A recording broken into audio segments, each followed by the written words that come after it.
Hello and welcome to the Secretariat. You're watching the capsule with Sushma, Ramachandran and me, Mahua, Venkatesh.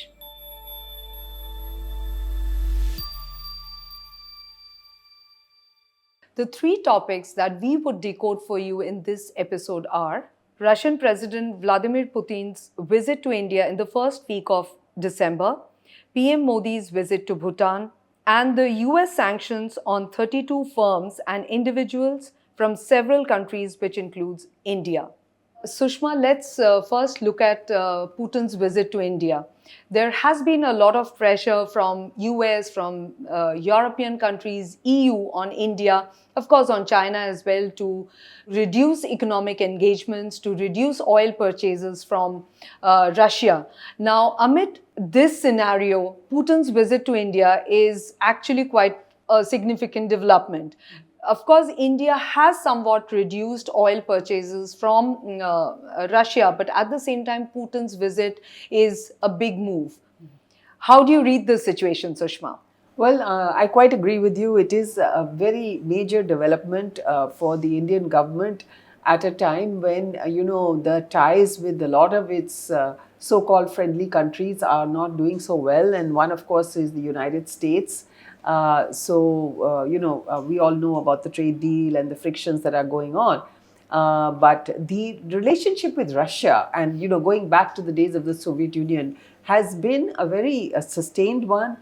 There have never been any kind of fissures as there have been with the United States, where we have had a lot of volatility in the relationship with the Soviet Union and now with Russia. It has been a very steady kind of partnership and friendship. But when we now come to the aspect of economic relations, which is really very important, and you talked about Russian oil, our economic engagement with Russia had declined a great deal, not just because India wasn't buying so much, but because Russia was buying more from European countries. Of course, at the time of when the Ukraine war began, prices skyrocketed, and Russia offered oil at discounted rates because it was not being, Europe was trying to cut back on its oil purchases. So what has happened? Ultimately, the volume of trade has shot up, and now the bilateral trade is roughly at about 68 or nearly $69 billion. But the fact is, out of that, about $63 billion is purely is the cost of the oil that we are buying from Russia. And the amount that India is exporting to Russia is just about $5 billion. So there's a huge trade deficit. So this is something that obviously India would like to deal with. And there have been a lot of talks going on over the last year and or so at the about same time, Sushma, this is a message to the world, to the US, to Europe maybe, that, India-Russia economic relations, India-Russia political relations will continue to be stable. And India will not come under any pressure from any other country. Yes. It's a huge message to the world, actually. Yeah, absolutely. You are very right. This is at a time when the United States has been saying that, you must curtail your purchases of Russian oil. India did not do so, but it has had to curtail its purchases now simply because of the sanctions on Rosneft and Lukoil. So that, of course, would affect any entities that buy from them. But otherwise, India has not come under pressure. India has also made it very clear that its relationship with Russia continues, irrespective even of the strategic ties that had been expanding with the United States. So yes, this is something that you are very right. It's a message to the world at a time when India is kind of feeling beleaguered. And the fact that strategic autonomy is going to be the mantra for India going ahead. Yes, and India has made it very clear to the United States, for instance, that in terms of, for instance, the trade deal, that they're not going to back down on the areas that have been kind of red lines for them, and that also they're not going to back down on the issue of Russian oil. India has not talked a great deal about it, unlike the United States, but I think with its positioning, with its actions, it's made it very clear that it is not going to let down a consistent and reliable ally like Russia.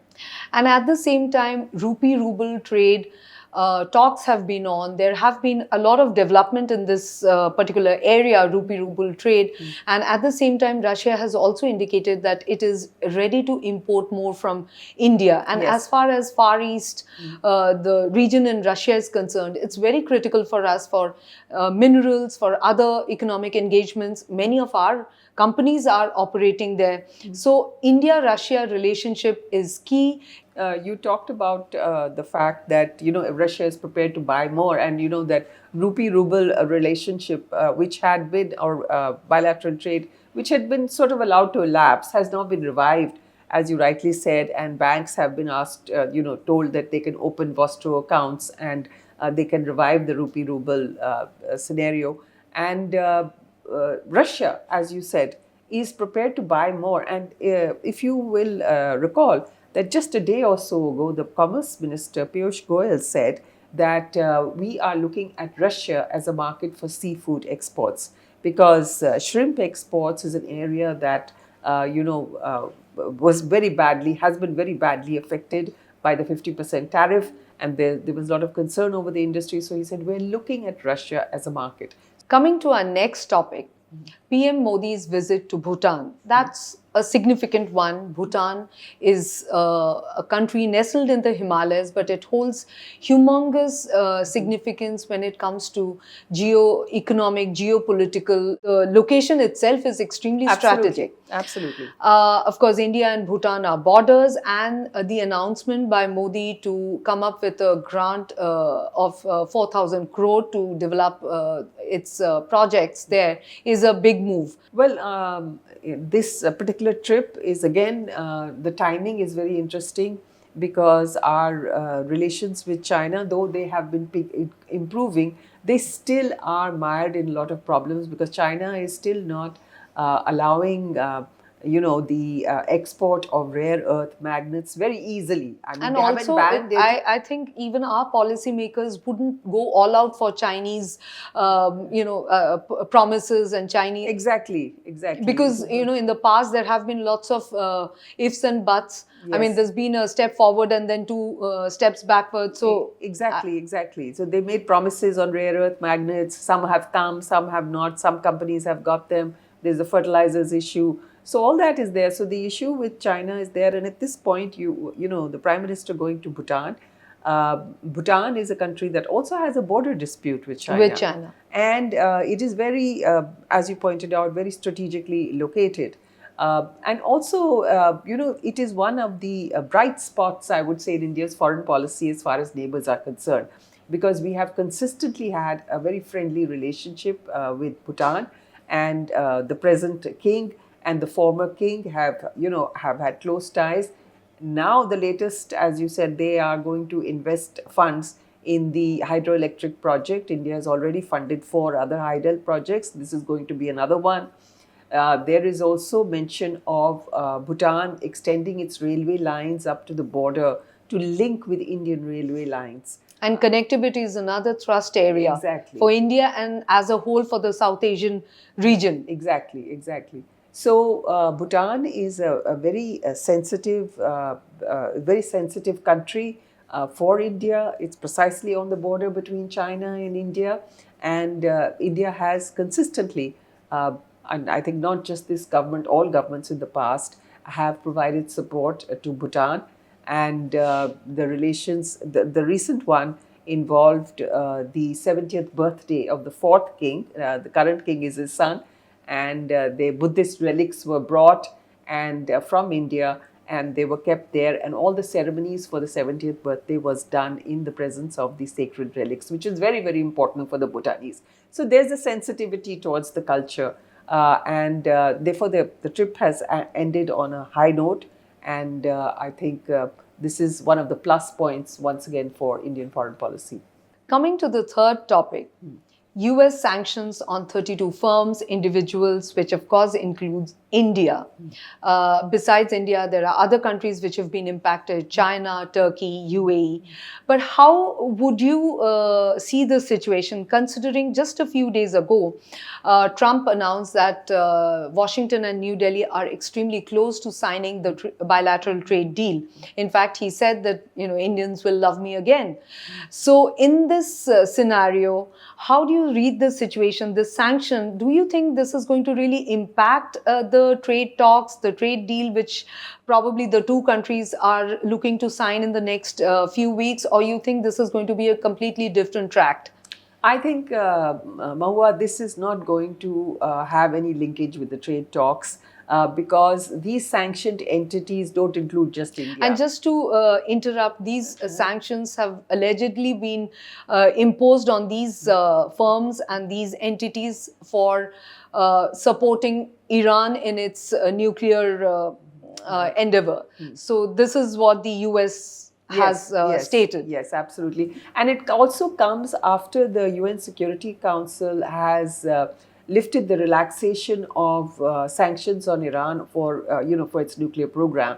This was only just a month or so ago. And now, once again, they are tightening sanctions on Iran. So I think this is something that is not targeted to India. This is actually targeted at Iran. And these 32, out of these 32 entities, only a few are actually from our India based.